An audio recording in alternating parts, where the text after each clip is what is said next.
Dalam tahapan penetapan gubernur dan wakil gubernur DIY untuk periode 2022 hingga 2027, DPRD DIY menggelar rapat paripurna penyampaian visi misi gubernur DIY Sri Sultan Hamengkubuwono ke-10. Adapun visi misi DIY untuk 5 tahun ke depan adalah Pancamulya atau 5 kemuliaan. Dalam rangka membangun konsistensi dan kesinambungan substansi pemikiran-pemikiran yang telah terkandung di dalam visi menyongsong abad Samudra Hindia dan terkait dengan isu-isu nasional serta global, maka Sri Sultan Hamengkubuwono ke-10 menyampaikan Pancamulya sebagai visi rencana pembangunan jangka menengah Daerah Istimewa Yogyakarta tahun 2022 hingga 2027. Pancamulya telah diletakkan sebagai konsep utama dalam visi Rencana Pembangunan Jangka Menengah Daerah atau RPJMD tahun 2017 hingga 2022.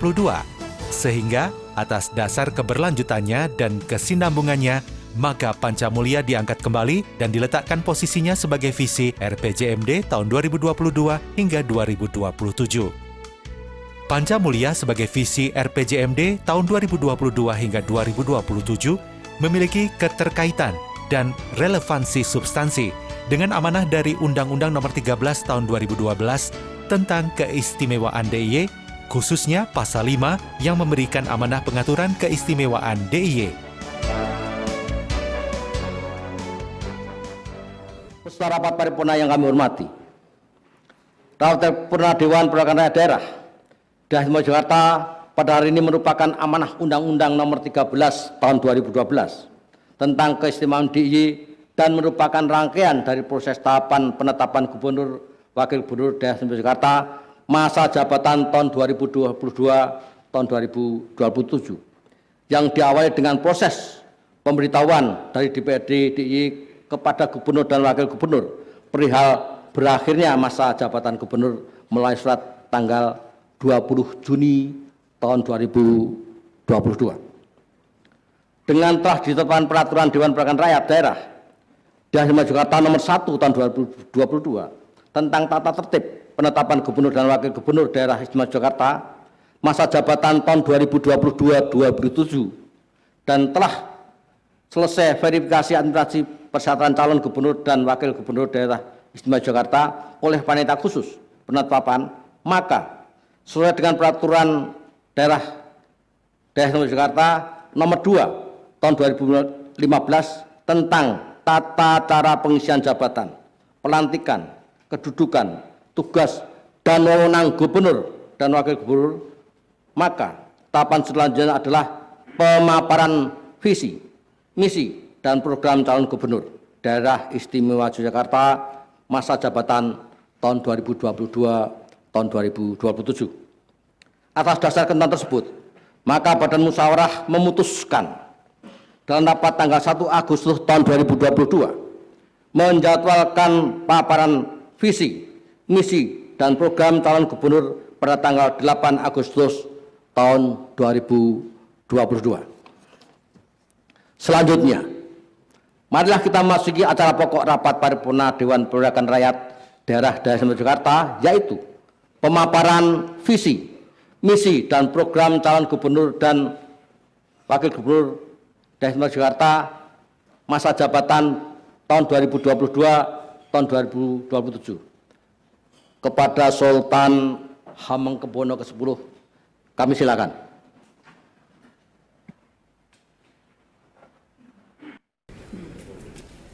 Sidang paripurna DPRD DIY yang saya hormati, rasa syukur yang sangat besar kita panjatkan ke hadapan Tuhan Yang Maha Kuasa bahwa di tengah situasi dunia yang kini kita hadapi bersama ini, kita masih diberi kekuatan, kesehatan, kemampuan, dan ridhonya, sehingga pada hari ini Senin Legi 8 Agustus 2022 kita semua dapat hadir pada majelis yang sangat mulia ini, rapat paripurna Dewan Perwakilan Rakyat Daerah Istimewa Yogyakarta.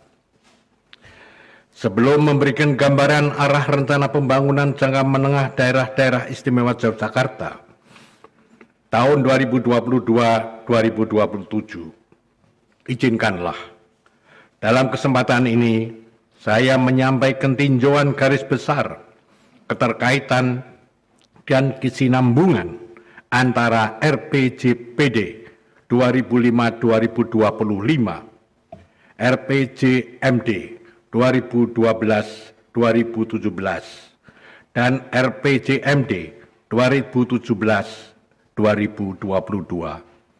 sebagai landasan pijak penyusunan arah pembangunan jangka menengah daerah tahun 2022-2027. Secara garis besar, keterkaitan dan kesinambungan tersebut dapat digambarkan dalam 4 aras sebagai berikut.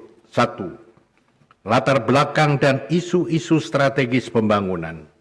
2. Landasan filosofi pembangunan. 3. Visi dan misi pembangunan. Dan 4. Arah program pembangunan. Pada RPJPD 2005-2025 dinyatakan bahwa masyarakat Yogyakarta yang akan dituju di masa depan adalah masyarakat yang maju, mandiri, dan sejahtera. Visi ini kemudian diturunkan dan diperkuat di dalam RPJMD 2012-2017 dengan penambahan penekanan pada pentingnya karakter dan budaya. Atas dasar kedua visi tersebut, maka visi RPJMD 2017-2022 merangkumnya dalam susunan kata dan kalimat untuk kemuliaan martabat manusia Jogja, yang menyandang arti bahwa kemuliaan martabat mencakup arti martabat hidupnya sehingga dapat menjalankan hidup biologisnya secara mandiri. 2. Martabat kehidupannya sehingga dapat menjalankan kehidupan sosial budaya secara harmoni, berkarakter, dan mulia. Dan 3. Martabat penghidupannya sehingga dapat menjalankan kegiatan ekonomi secara mandiri dan maju untuk menuju pada masyarakat yang sejahtera. Dengan perkataan lain yang lebih singkat dapat disimpulkan bahwa keterkaitan visi ketiganya adalah pada penekanan pentingnya membangun manusia Yogyakarta menuju manusia yang mulia dalam cakupan manusia yang bermartabat, berkarakter, berbudaya, mandiri, maju, dan sejahtera. Pada RPJMD 2012-2017, tema besar yang diletakkan adalah menyongsong peradaban baru, yang menyandang arti bahwa capaian sejarah budaya, sejarah pendidikan, dan sejarah ruang kehidupan Yogyakarta telah menjadi modal dan karakter yang bernilai tinggi untuk membawa Yogyakarta bangkit, gumregah, memasuki peradaban baru di masa depan, yakni peradaban yang meletakkan nilai-nilai harmonisasi hubungan dan tata laku manusia dan lingkungannya, serta harmonisasi hubungan manusia dengan Tuhan yang Maha Pencipta sebagai modal dan landasan bagi kebangkitan kebudayaan baru yang lebih maju, kebudayaan baru yang lebih tinggi, serta kebudayaan baru yang lebih halus dan adiluhung. Konsep berpikir yang digunakan dalam perumusan visi ini mengikuti konsep berpikir perumusan visi RPJPD 2005-2025, yakni konsep berpikir inovasi dengan menambahkan nilai-nilai kebaharuan. Dalam kaitan ini, secara eksplisit RPJMD 2012-2017 menyatakan pentingnya menghidupkan kembali visi maritim baik dalam aspek budaya, ekonomi, teknologi, pangan, energi, tata ruang, dan infrastruktur. Pada RPJMD 2017-2022, tema besar yang diangkat sebagai payung visi adalah menyongsong abad Samudra Hindia yang menekankan pada konteks baru bahwa samudra merupakan sumber bagi peradaban baru yang merupakan kelanjutan dari visi RPJMD 2012-2017, terutama kaitannya dengan penekanan menghidupkan kembali visi maritim. Dalam pengertian ini, Samudra Hindia difahami sebagai wilayah hidup, kehidupan, dan penghidupan baru, sehingga wilayah ini diletakkan sebagai sumber daya baru, sebagai daya hidup dan daya kembang baru bagi Yogyakarta untuk bergerak maju, mandiri, dan kesejahteraan di masa depan. Konsep berpikir yang digunakan dalam mengarahkan visi ini adalah konsep berpikir produksi dan generatif atau pembangkitan atau gumregah dan sadar bahwa kita memiliki harta karun yang melimpah di wilayah selatan yang belum kita manfaatkan secara optimal untuk kesejahteraan masyarakat Yogyakarta. Dapat disimpulkan bahwa walaupun diungkapkan dalam susunan kata dan susunan kalimat yang berbeda, ketiga visi tersebut memiliki isi, esensi, pesan, dan makna yang saling mengkait dan melanjut antara yang awal dan yang kemudian.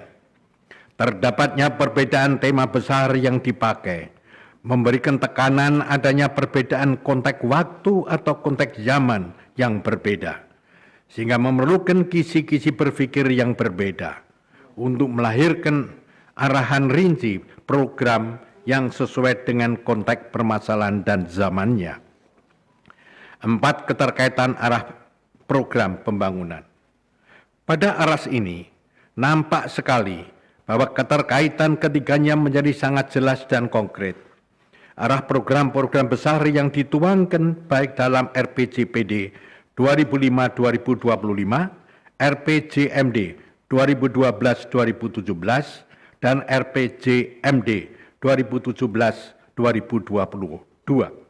seperti program kemaritiman dan kelautan, pengentasan kemiskinan dan kesenjangan wilayah, pertumbuhan ekonomi dan pendapatan masyarakat, pendidikan, budaya, tata kelola pemerintahan yang baik, serta keluhuran dan keutamaan perilaku birokrasi dan masyarakat.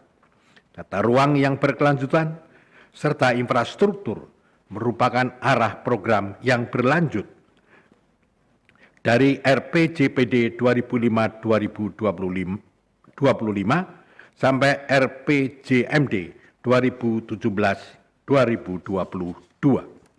Perbedaannya hanya terletak pada wilayah prioritas dan intensitas, alokasi kegiatan, dan pendanaan yang dicurahkan pada masing-masing program.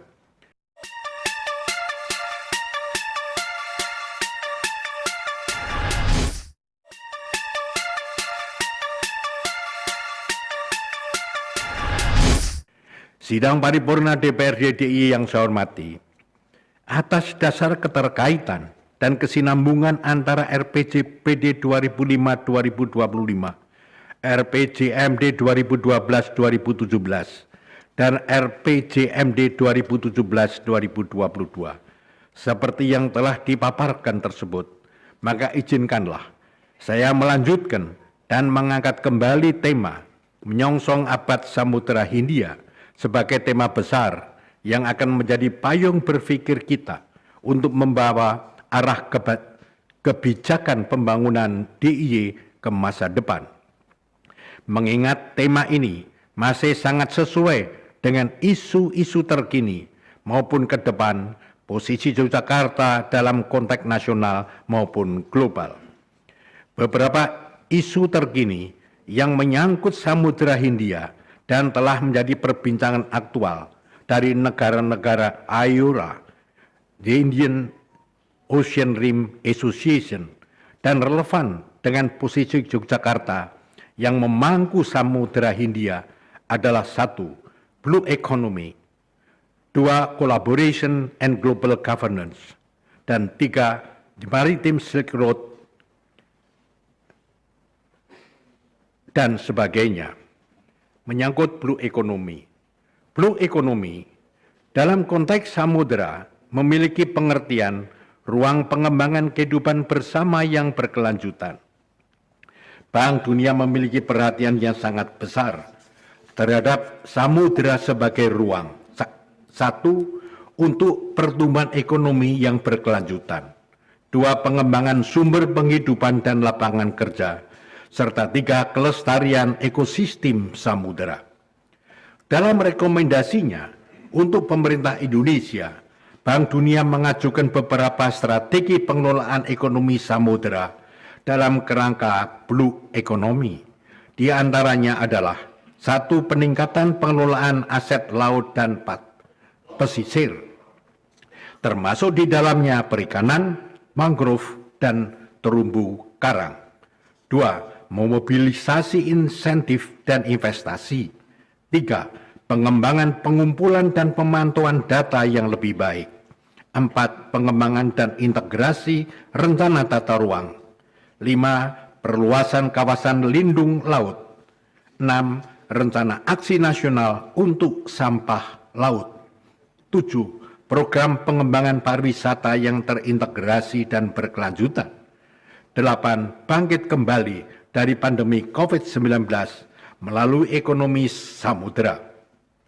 Sektor-sektor dan kegiatan yang masuk dalam kategori Ocean Blue Economy meliputi 1. Sektor penangkapan ikan, termasuk di dalamnya perikanan tangkap, budidaya perairan, dan pengelolaan makanan laut. 2. Sektor bioteknologi kelautan, menyangkut farmasi, bahan kimia, rumput laut, dan produk-produk turunannya. 3. Sektor mineral, meliputi minyak dan gas, serta pertambangan laut dalam. 4. Sektor energi terbarukan, termasuk di dalamnya energi angin lepas pantai, energi gelombang, dan energi pasang surut. 5. Sektor manufaktur kelautan, mencakup pembuatan kapal, pembuatan layar, pembuatan jaring, perbaikan kapal, instrumentasi kelautan, teknologi aquakultur, konstruksi air, dan teknik industri kelautan. 6. Sektor pelabuhan, logistik kelautan, dan pengiriman. 7. Sektor pariwisata, bahari, dan rekreasi. 8. Sektor konstruksi bangunan perairan laut. 9. Sektor perdagangan. 10. Sektor teknologi informasi kelautan. Dan 11. Sektor pendidikan dan penelitian, termasuk di dalamnya pelatihan dan pembelajaran kelautan, penelitian, dan museum kelautan. Dalam kerangka Ocean Blue Economy tersebut, walaupun tidak semuanya dapat dilakukan oleh Yogyakarta, namun terlihat jelas sekali bahwa banyak kegiatan dapat dilakukan oleh Yogyakarta untuk memuliakan masyarakat Yogyakarta, baik dalam jangka menengah ini maupun dalam jangka panjang nanti. Dengan perkataan lain, Samudra Hindia dapat kita letakkan sebagai ruang hidup, kehidupan, dan penghidupan baru bagi masyarakat Yogyakarta, khususnya, dan Indonesia umumnya, baik pada masa kini maupun masa depan. Collaboration and Global Governance. Kerjasama dan tata kelola global merupakan amanah dari deklarasi Mauritius pada September 2015 oleh seluruh negara-negara IORA dan dikuatkan kembali melalui deklarasi Jakarta Mei 2017 untuk meningkatkan perlindungan sumber daya samudera bagi generasi mendatang. Amanah ini terus didengungkan sampai saat ini sebagai bagian dari implementasi dari Sustainable Development Goal, poin ke-14 tentang Life Below Water. Kerjasama dan tata kelola global dalam kerangka negara-negara IORA melibatkan seluruh stakeholder yang meliputi pemerintah, masyarakat lokal, organisasi nirlaba, masyarakat ilmiah, dan sektor swasta. Kerjasama tersebut mencakup visi bahwa Samudra Hindia adalah milik bersama, sehingga harus dipelihara secara bersama melalui 1. Tata kelola penangkapan ikan dan penggunaan seluruh sumber daya samudera yang berkelanjutan. 2. Pencegahan pencemaran samudera. 3. Mitigasi perubahan iklim. Dan 4. Permasalahan-permasalahan yang menyangkut isu sistemik. Penguatan mekanisme pemantauan dan penegakan hukum bersama untuk mengatasi praktek penangkapan ikan yang tidak berkelanjutan juga merupakan isu penting dalam kerjasama dan tata kelola global. Hal ini menyangkut integrasi sistem audit independen, pengumpulan dan penyediaan data, analisis ilmiah mengenai kegiatan penangkapan ikan, dampak lingkungan wilayah samudera, dan kepatuhan kapal-kapal penangkap ikan. The Maritime Silk Road. Dalam kurun waktu yang sangat panjang selama Perang Dingin, Samudera Hindia tidak pernah menjadi daya tarik kepentingan ekonomi dan politik bagi negara-negara tertentu, terutama Amerika, Jepang, Cina, dan negara Eropa. Namun pada awal tahun 2000-an, ketika konflik perairan Cina Selatan mengemuka, maka Samudera Hindia muncul ke permukaan sebagai wilayah ekonomi dan politik yang sangat penting. Tidak berlebihan ketika Kaplan 2009 menyatakan bahwa Samudera Hindia merupakan pusat panggung permainan kekuasaan dari negara-negara adidaya pada abad ke-21. Jalur samudera maritim, Maritime Silk Road, merupakan suatu jalur maritim yang dicanangkan Cina pada tahun 2013. Memiliki 3 arteri utama. Yang pertama adalah arteri yang menghubungkan Cina dengan Eropa melalui Laut Cina Selatan, Samudera Hindia, dan Laut Mediterranean, dan menuju Atlantik. Arteri yang kedua menghubungkan Cina dengan Australia dan Selandia Baru melalui Laut Cina Selatan dan melewati perairan sekitar Indonesia. Arteri ketiga membentang melalui Samudera Atlantik, melewati sepanjang pantai utara Rusia untuk terhubung dengan wilayah Nordik dan bagian lain Eropa melewati Kanada.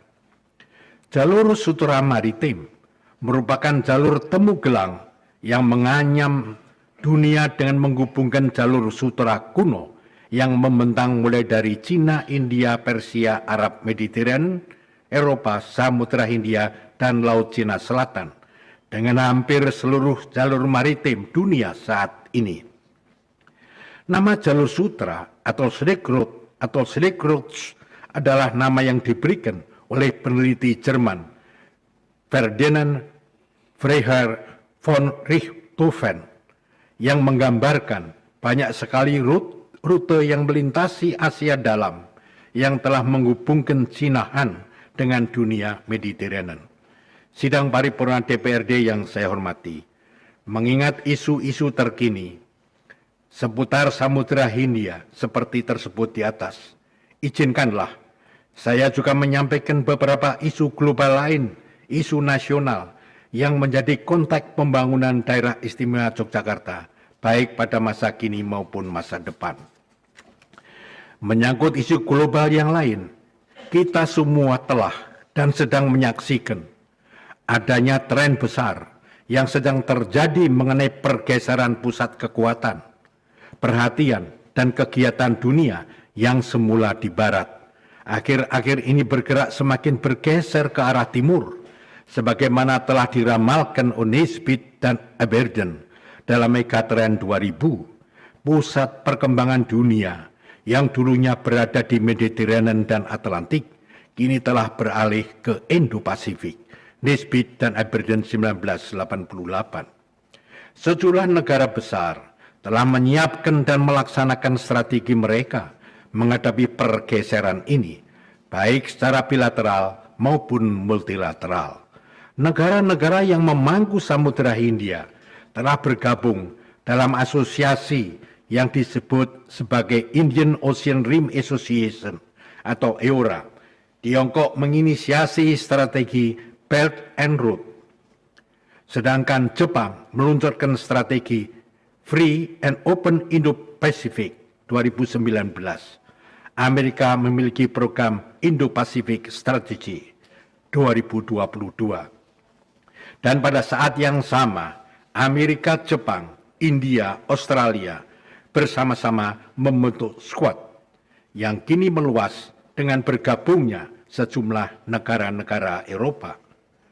Pergeseran ini telah menempatkan Kepulauan Indonesia kembali menjadi persilangan strategis sebagaimana pernah terjadi pada zaman kejayaan Bahari Nusantara beberapa abad silam. Indonesia sendiri telah membangun kesadaran atas situasi ini dan telah menempatkan diri sebagai poros maritim dunia. Dalam konteks pergeseran tersebut di atas, visi pembangunan DIY 2017-2022 dirasa masih sangat relevan dan perlu diperluas lingkupnya di kawasan Indo-Pasifik sebagai strategi pembangunan DIY. Sudah saatnya bagi DIY tidak lagi sekedar mewacanakan visi tersebut, tetapi harus segera mewujudkannya ke dalam tindakan-tindakan nyata untuk memuliakan masyarakat Yogyakarta. Perubahan geopolitik dunia tidak saja menuntut adaptasi baru yang tidak jarang memicu perselisihan dan sengketa. Meruncingnya persaingan antara Cina Amerika serta Rusia dan Eropa Amerika menciptakan ketegangan-ketegangan baru, bahkan berakhir dalam konflik bersenjata di Ukraina. Keadaan ini telah memperburuk kehidupan dunia yang sedang dalam proses pemulihan kondisi akibat pandemi COVID-19. Dalam situasi seperti ini, dunia kini sedang menghadapi memuncaknya ketidakseimbangan ekonomi makro, ketimpangan penghasilan antar negara dan wilayah, serta ketidakpastian ekonomi, bahkan krisis ekonomi seperti yang dialami Sri Lanka saat ini.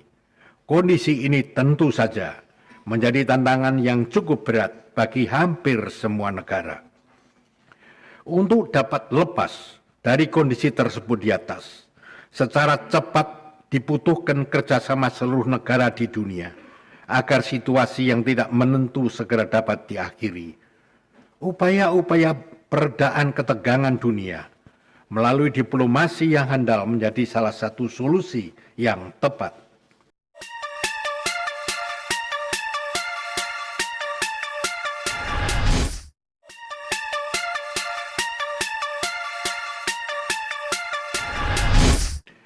Saat ini posisi Indonesia yang dipercaya sebagai ketua negara-negara G20 tentu sangat strategis dalam menjalankan upaya diplomasi tersebut, meskipun tentu saja sangat berat.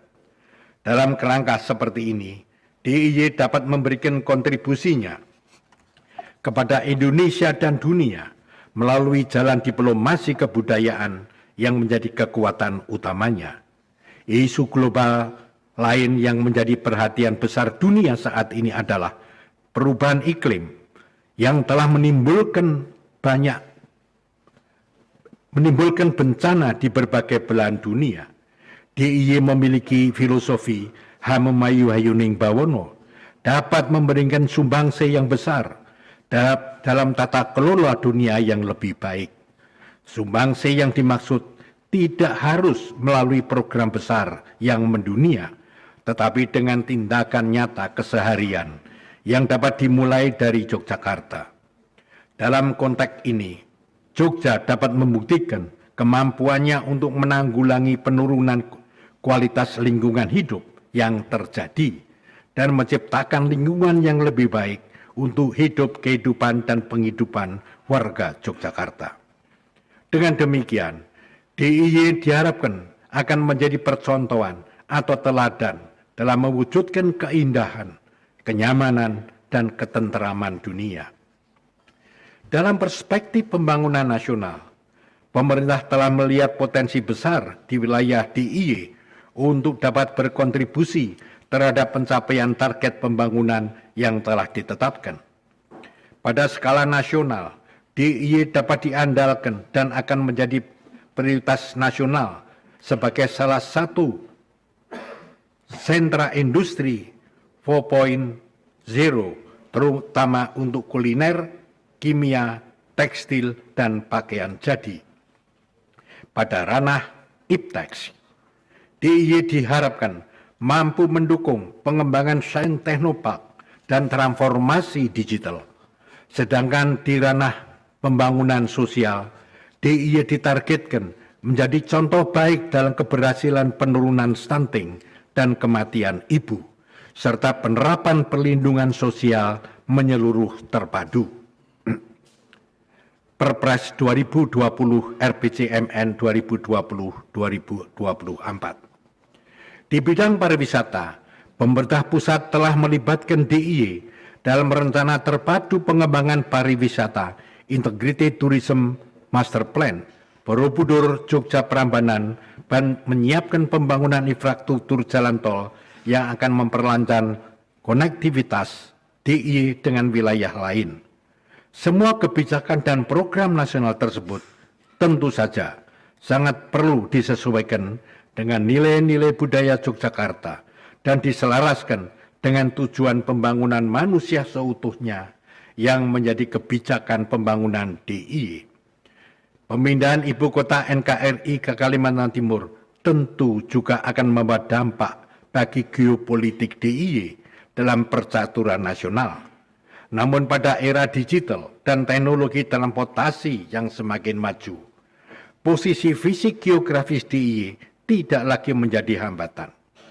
Keberadaan Yogyakarta International Airport dapat difungsikan secara optimal untuk menghubungkan DIY dengan wilayah lain di Indonesia, termasuk ibu kota baru maupun ke negara-negara lain.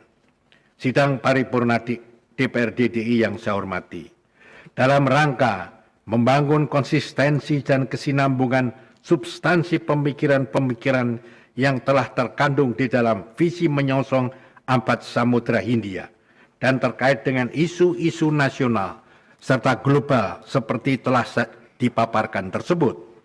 Izinkanlah saya menyampaikan Pancamulia sebagai visi rencana pembangunan jangka menengah Daerah Istimewa Yogyakarta tahun 2022-2027. Pancamulia telah diletakkan sebagai konsep utama dalam visi RPJMD 2017-2022, sehingga atas dasar keberlanjutan dan kesinambungannya, maka Pancamulia diangkat kembali dan diletakkan posisinya sebagai visi RPJMD 2022-2027.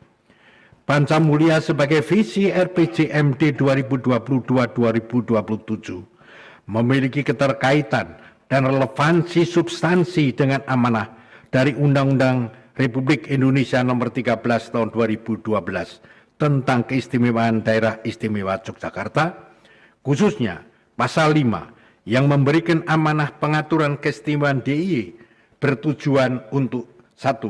Mewujudkan pemerintahan yang demokratis, B. Mewujudkan kesejahteraan dan ketentraman masyarakat. C. Mewujudkan tata pemerintahan dan tatanan sosial yang menjamin kebineka tunggal ikaan dalam kerangka Negara Kesatuan Republik Indonesia. D. Menciptakan pemerintahan yang baik. Dan 5. Melembagakan peran dan tanggung jawab Kesultanan dan Kadipaten dalam menjaga dan mengembangkan budaya Yogyakarta yang merupakan warisan budaya bangsa. Seperti pernah disampaikan dalam pidato Gubernur DIY pada tanggal 2 Agustus 2017 dalam rangka menyongsong Abad Samudra Hindia untuk kemuliaan martabat manusia Jogja, maka kemuliaan martabat manusia Jogja menyandang misi 5 kemuliaan atau Pancamulia, yakni 1. Terwujudnya peningkatan kualitas hidup, kehidupan, dan penghidupan masyarakat yang berkeadilan dan berkeadaban melalui peningkatan kemampuan dan peningkatan keterampilan sumber daya manusia Jogja yang berdaya saing. 2. Terwujudnya peningkatan kualitas dan keragaman kegiatan perekonomian masyarakat serta penguatan ekonomi yang berbasis pada sumber daya lokal. Untuk pertumbuhan pendapatan masyarakat sekaligus pertumbuhan ekonomi yang berkeadilan. 3. Terwujudnya peningkatan harmoni kehidupan bersama, baik pada lingkup masyarakat maupun pola lingkup birokrasi atas dasar toleransi, tenggang rasa, kesantunan, dan kebersamaan. 4. terwujudnya tata dan perilaku penyelenggaraan pemerintahan yang demokratis.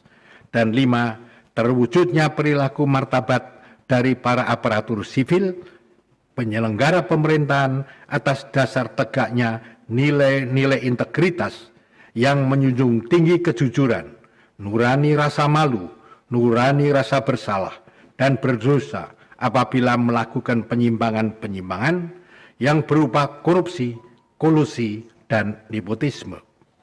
Sidang paripurna DPRD DIY yang saya hormati, untuk mewujudkan Pancamulya di atas, ke dalam program-program yang nanti akan dirumuskan di dalam rencana pembangunan jangka menengah daerah istimewa Yogyakarta tahun 2022-2027. Maka ada 3 hal yang saling mengkait yang menjadi prioritas perhatian dari visi dan misi Gubernur DIY 2022-2027. Ketiga hal tersebut adalah 1. Kawasan selatan, 2. Reformasi kalurahan, 3. Teknologi informasi.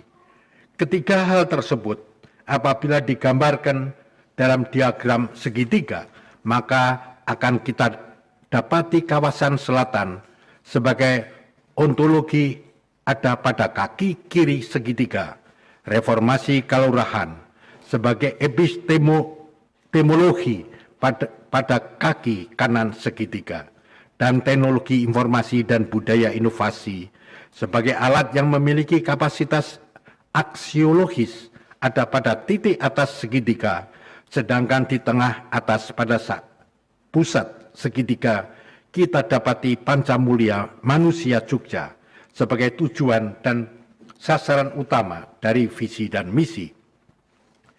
Keseluruhan perihal yang terkandung di dalam segitiga tersebut di atas dapat diungkapkan dalam praposisi sebagai berikut. Mewujudkan Pancamulya masyarakat Jogja melalui reformasi kelurahan, pemberdayaan kawasan selatan, serta pengembangan budaya inovasi dan pemanfaatan teknologi informasi.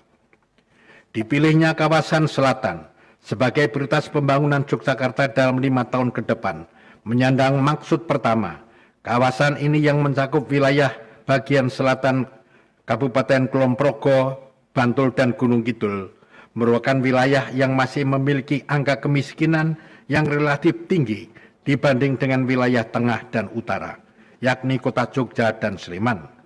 Di wilayah Kulon Progo terdapat 18,39% penduduk miskin, sementara di Bantul 14,04%, di Gunung Kidul 17,69%, di Sleman 8,64%, dan kota Yogyakarta 7,69%. Lembaga kalurahan sebagai ujung hierarki dari sistem tatanan kelembagaan di Yogyakarta yang memiliki kedekatan langsung dengan masyarakat menjadi pilihan yang tepat untuk dijadikan modal sekaligus model bagi upaya Yogyakarta untuk menjawab kompleksitas dan kedalaman permasalahan yang saat ini dihadapi oleh Yogyakarta. Lembaga kalurahan akan menjadi ujung depan bagi upaya-upaya pengentasan kemiskinan dan pemberdayaan warga. Untuk itu lembaga kalurahan harus memiliki kewenangan, kapasitas, dan keluasan yang luas dalam membangun kerjasama dengan lembaga yang ada di atasnya, lembaga-lembaga yang ada di masyarakat, lembaga-lembaga swasta, dan lembaga-lembaga pendidikan yang ada di dalam maupun di luar wilayah Yogyakarta dalam rangka mewujudkan Pancamulya manusia Jogja. Silang lembaga dan silang wilayah akan menjadi domain kerja lembaga kalurahan. Peran teknologi informasi dan budaya inovasi dalam konstruksi segitiga yang tergambar di dalam diagram 1 adalah sebagai alat untuk mempercepat transformasi spasial kawasan selatan, serta transformasi kelembagaan reformasi kelurahan. Transformasi spasial akan mengarah pada penguatan kekhususan wilayah dalam rangka penguatan kehidupan dan penghidupan warga. Penggunaan dan pemanfaatan teknologi informasi akan mencakup penyediaan infrastruktur informasi, sistem informasi desa, menuju smart kalurahan atau kalurahan cerdas sistem tata kelola dan pengolahan lahan berbasis teknologi informasi, serta sistem deteksi dini permasalahan-permasalahan alam dan sosial yang dihadapi warga. Transformasi kelembagaan akan mengarah pada penguatan lembaga kalurahan untuk penguatan kehidupan dan penghidupan warga, termasuk di dalamnya adalah satu, peningkatan kapasitas, kualitas dan integritas SDM kalurahan, serta dua, peningkatan kapasitas, produktivitas dan kualitas perekonomian warga. Terwujudnya Pancamulya seperti dipaparkan di atas, menyandang misi untuk menjawab isu-isu strategis yang dihadapi DIY melalui capaian-capaian yang dapat diukur dengan beberapa ukuran. 1. Semakin kecilnya tingkat kemiskinan. 2. Kualitas SDM Yogyakarta yang dapat diandalkan. 3. Lingkungan hidup yang lebih baik, aman, tentram. 4. Kehidupan ekonomi yang layak. 5. Mengecilnya ketimpangan antar kelas sosial, antar wilayah. Serta 6. Good governance pada berbagai tingkatan. Dalam visi ini ditekankan adanya percepatan yang mengandung maksud bahwa dalam kurun waktu 5 tahun ke depan, upaya yang sungguh-sungguh harus dilakukan untuk menyelesaikan berbagai masalah strategis di Yogyakarta.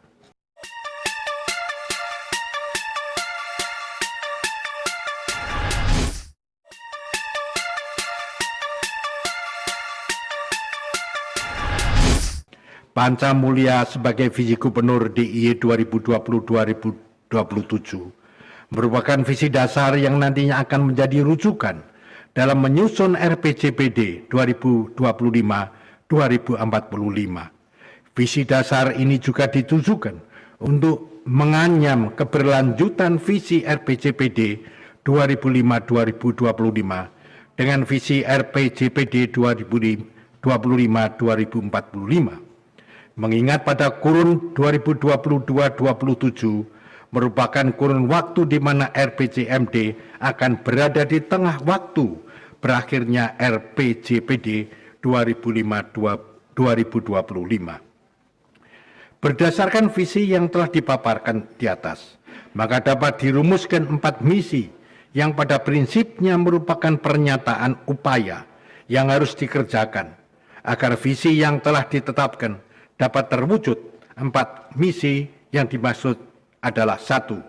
Misi pertama, mereformasi kalurahan untuk lebih berperan dalam meningkatkan 1. Kualitas hidup, kehidupan dan penghidupan warga. 2. Pembangunan yang inklusif. Serta 3. Pengembangan kebudayaan. Misi 2, memberdayakan kawasan selatan dengan mengoptimalkan 1. Dukungan infrastruktur, 2. Peningkatan kapasitas SDM, dan 3. Perlindungan pengelolaan sumber daya setempat. 3. Meningkatkan budaya inovasi dan mengoptimalkan kemanfaatan kemajuan teknologi informasi. Misi 4. Melestarikan lingkungan dan warisan budaya melalui penataan ruang dan pertanahan yang lebih baik.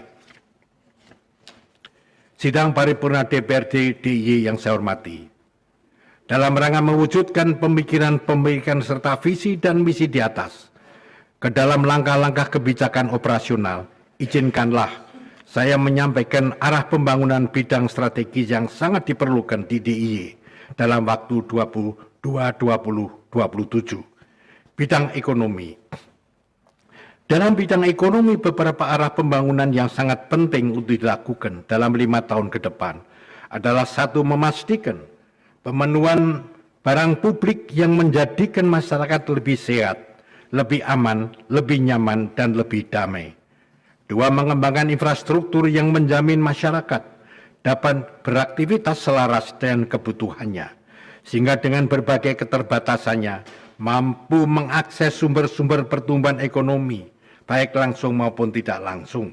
3. Mengembangkan suprastruktur, baik berupa perangkat sosial, regulasi maupun peranata budaya yang menjamin kepastian hukum dan kepastian masyarakat untuk diperlakukan secara adil dalam mengakses sumber daya ekonomi. 4.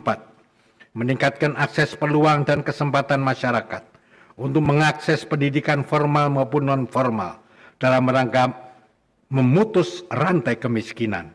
5. Meningkatkan pemberdayaan dan peluang masyarakat untuk mencapai kemandirian ekonomi. 6. Meningkatkan ketahanan ekonomi lokal yang selaras dengan indikator kinerja ekonomi makro. 7. Meningkatkan pemerataan infrastruktur serta suprastruktur pembangunan, baik antar kelompok pendapatan maupun antar wilayah, khususnya bagi wilayah-wilayah pinggir dan perbatasan.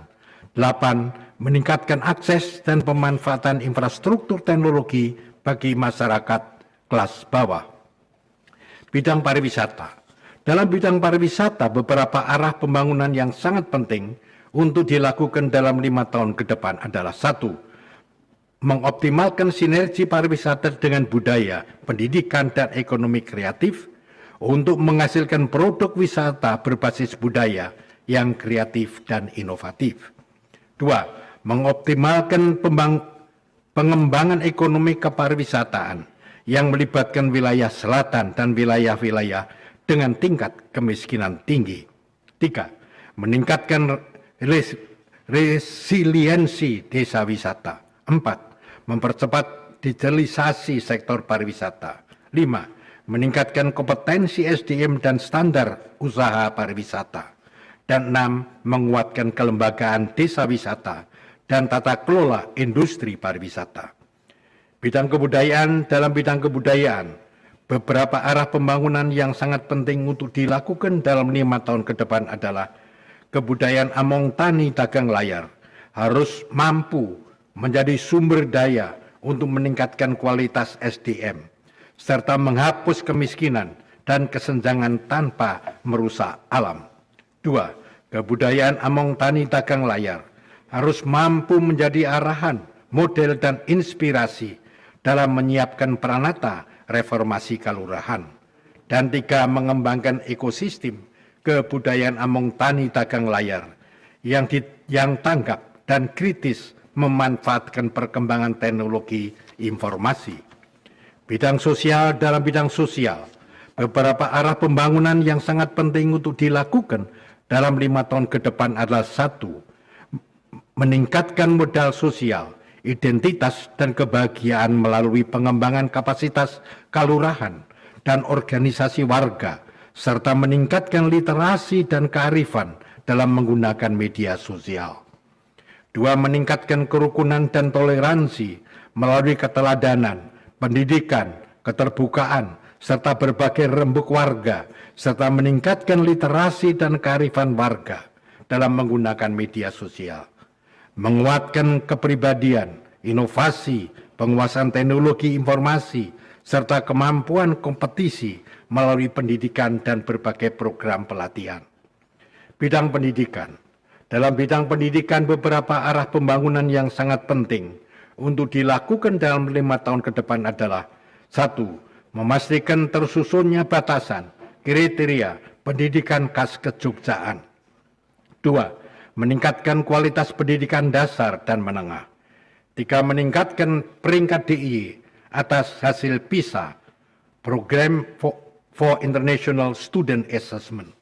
Dan 4. Memastikan tercapainya tujuan pengelolaan penyelenggaraan pendidikan dalam Perda DIY nomor 5 tahun 2021 tentang pengelolaan dan penyelenggaraan pendidikan berbasis budaya.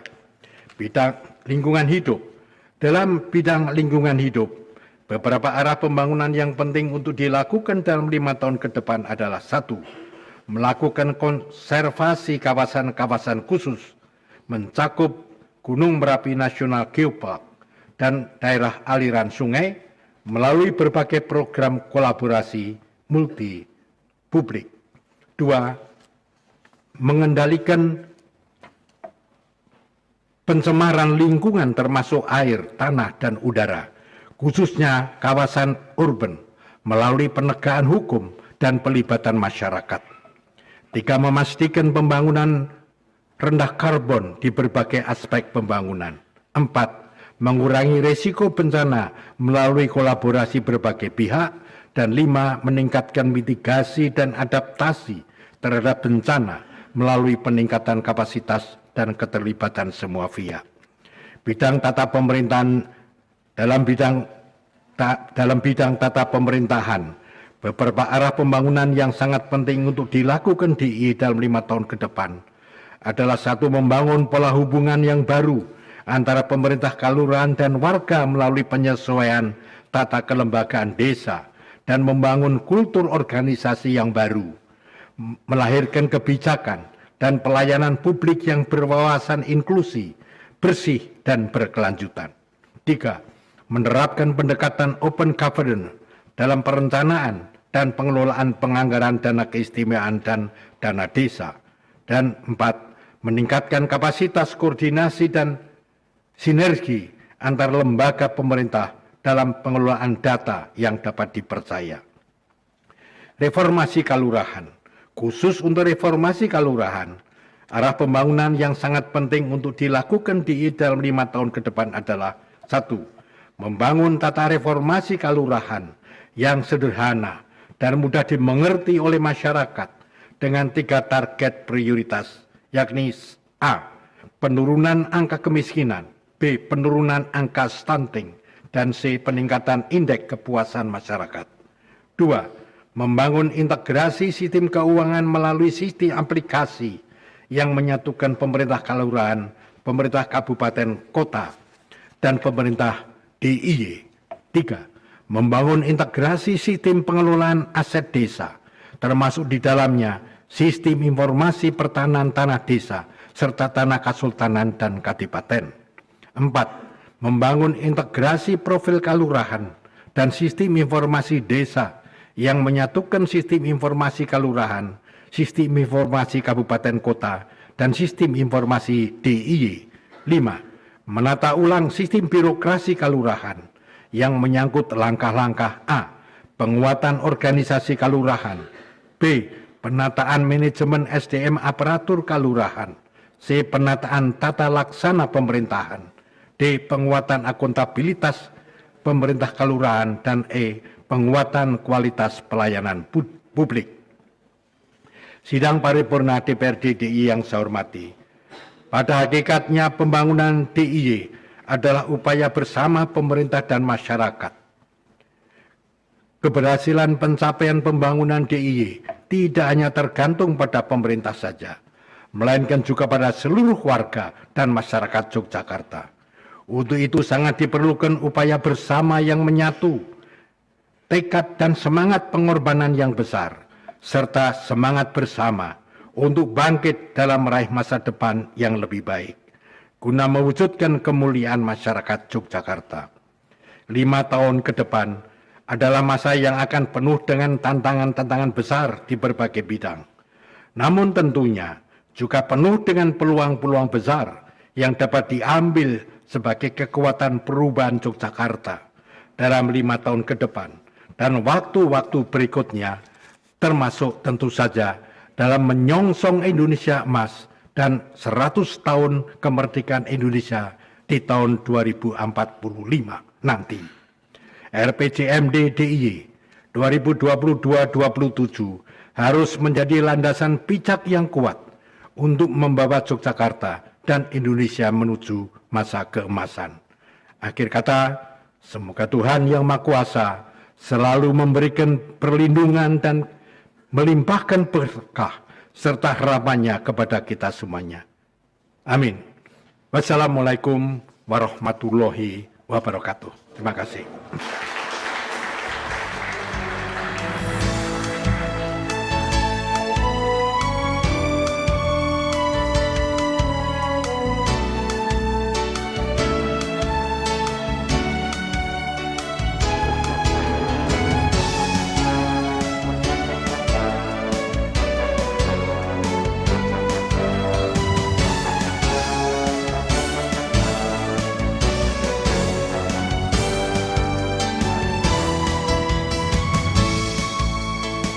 Ketua DPRD DIY Nuryadi ketika menutup sidang paripurna berpesan agar visi dan misi yang telah disampaikan Gubernur DIY dapat terlaksana dengan baik, sehingga dapat mensejahterakan masyarakat Yogyakarta dan menurunkan angka kemiskinan.